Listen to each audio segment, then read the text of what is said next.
Hi guys. So I'm coming to you not in HD 1280 pixels, but in photo booth iMovie Mac quality. And I think that sometimes it's not about the quality but the content.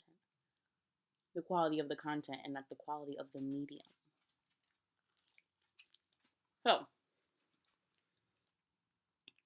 Gooey's like staring at me for this pizza right now. Show them your desperation, Gooey. He's looking at the crust, you guys.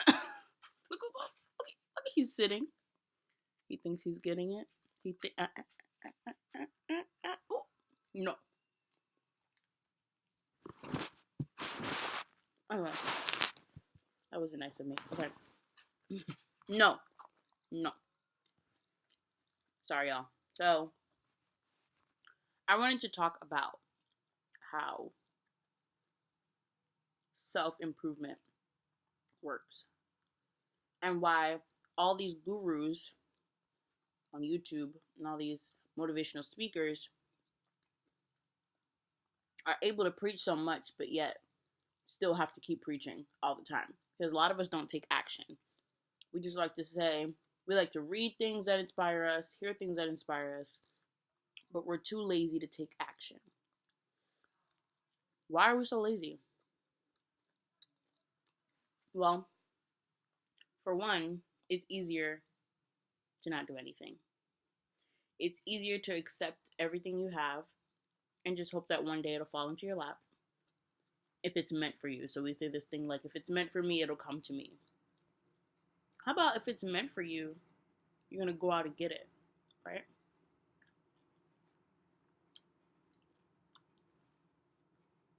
A lot of times we see things as a burden on us instead of just taking responsibility for what we have to do to handle it. For example, I live with my mom and my sister. My mom is too busy to clean. She's very forgetful. She thinks that if it's in sight, she'll remember it. You know, out of sight, out of mind. So her excuse is, Jaya, out of sight, out of mind. So she'll leave everything in sight. Mind you, it's still out of mind. My little sister hates to clean, hates to do laundry, hates to do anything. What 8-year-old, doesn't? So as you can tell, I have a lot of obstacles against me with wanting the house to be maintained the way I want it to be maintained. But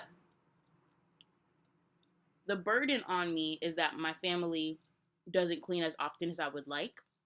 My responsibility is for me to do it anyway. It's not my fault that they don't like to clean. It's their fault. However, it's my responsibility to maintain my life and how I want the comfortability and the cleanliness of my house to be by taking responsibility. So I can either mope about it, complain about it, be rude to them, be mean to them, have animosity towards them, or I can just clean. Like, it's one or the other. I can be upset about it, or I can be happy and find the joy in my responsibility of maintaining my household. So I've been reading this wonderful book. And what it's teaching me is that everything, you have to suffer in every situation. You have to suffer in everything you go through, but it's about choosing what you want to suffer for. It's about choosing what do you want your problems to be about. What are you going to care about? What do you care about? Stop caring about the things that don't matter and start caring about the things that matter to you. And the way you do that is by changing your value system. I can be upset and annoyed that my house is always a mess, or I can say I value a clean home and start doing what needs to be done to maintain a clean home. Is it better to just look at the mess and just say, whatever, I'm not going to deal with it? I'm making a choice to not deal with it, or make the choice to say, if I'm going to have a problem and stress about something, I'd rather be stressing about keeping my home clean. Because that's something I'm willing to stress about. That's something worth stressing about, keeping my home clean. My little sister, I don't like that she's always in her phone. I feel like this technology age is really starting to corrupt children. So I can either complain about it and say, oh my God, technology is ruining the minds of these young children. what are we doing? What was us? Or I could be a great big sister and start a book club with her and her friends and have them read books, and I take them out to go celebrate every week or two and implement good skills and good habits in them. As you can see, there's two sides to how you can handle a situation. You can either complain about it and be on the complaining side, or you can be a doer and do something about it. So this book is about, what do you give a F about? Like, what matters to you? And stop caring about everything else and care about the things that are most important to you. If you're going to have any problems in life, have problems for things that you actually care about. If your career is important to you, make sure you're doing a career that you can enjoy the problems that you go through.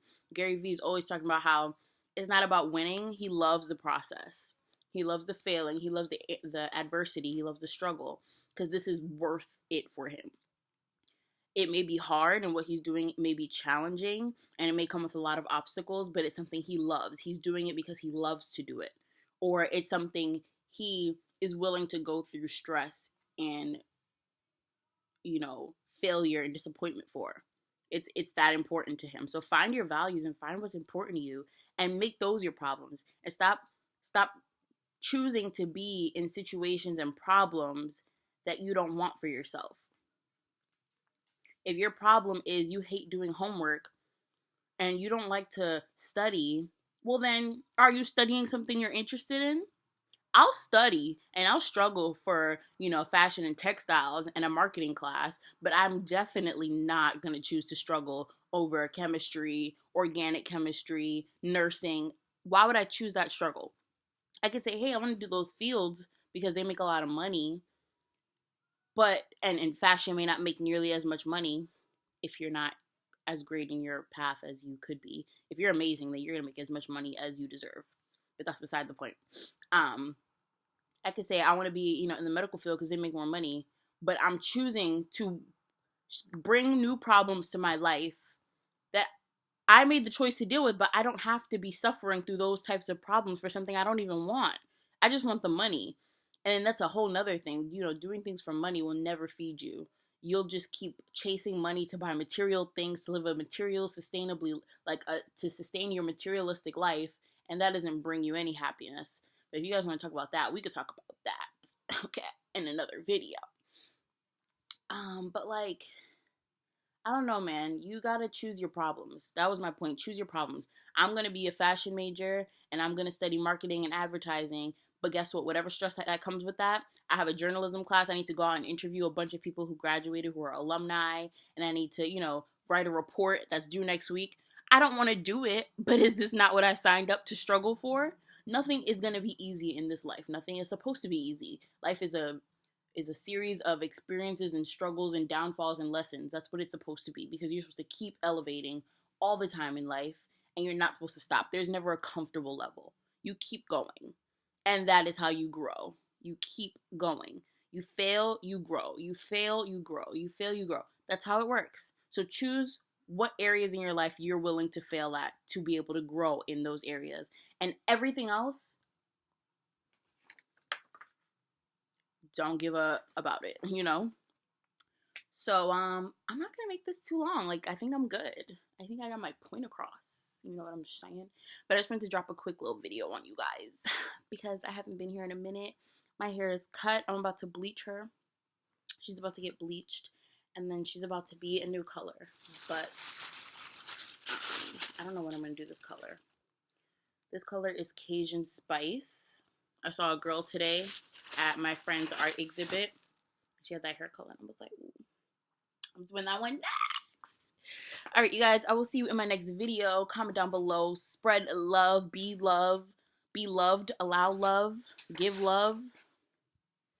Make love. Do whatever love is to you. But spread love. I love you guys. I'll see you soon.